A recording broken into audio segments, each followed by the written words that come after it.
সরকারি চাকরিজীবীদের জন্য বড় সুখবর। বহুল প্রতীক্ষিত নবম জাতীয় বেতন স্কেল চূড়ান্তের পথে। চলতি বছরই এটি কার্যকর হবে, তবে পুরো প্রক্রিয়া শেষ হবে 2 ধাপে।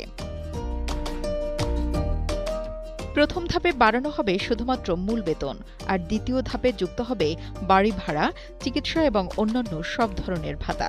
এ বিষয়ে অর্থমন্ত্রী আমির খসরু মাহমুদ চৌধুরী সাংবাদিকদের নিশ্চিত করেছেন যে এবছরই নতুন বেতন কাঠামোর ঘোষণা আসছে।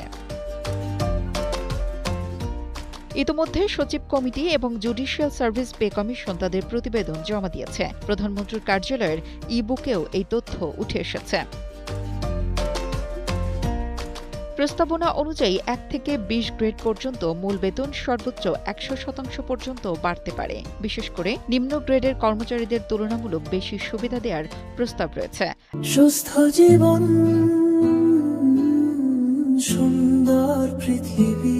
এখন এই প্রস্তাব মন্ত্রিসভার অনুমোদনের জন্য পেশ করা হবে। সেখান থেকে যাওয়ার পরেই চূড়ান্তভাবে কার্যকর হবে নতুন এই পে স্কেল।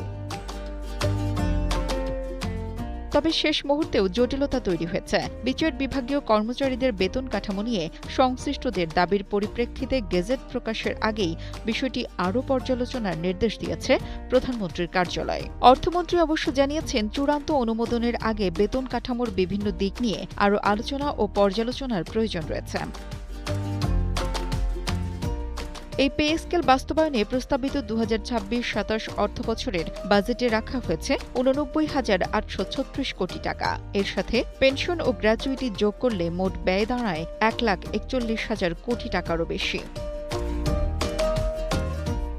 চূড়ান্ত অনুমোদন না আসা পর্যন্ত আশা আর জটিলতা দুটোই থেকে যাচ্ছে। কিন্তু এই বাস্তবায়ন দ্রুত হোক, এটাই চাইছেন সংশ্লিষ্টরা। কারণ মূল্যস্ফীতি ও জীবনযাত্রার ব্যয় বাড়ায় দীর্ঘদিন ধরেই এর দাবি তোলা হচ্ছে জোরালো। 2015 সালে অষ্টম পে স্কেলের পর দীর্ঘ 11 বছর কেটে গেছে।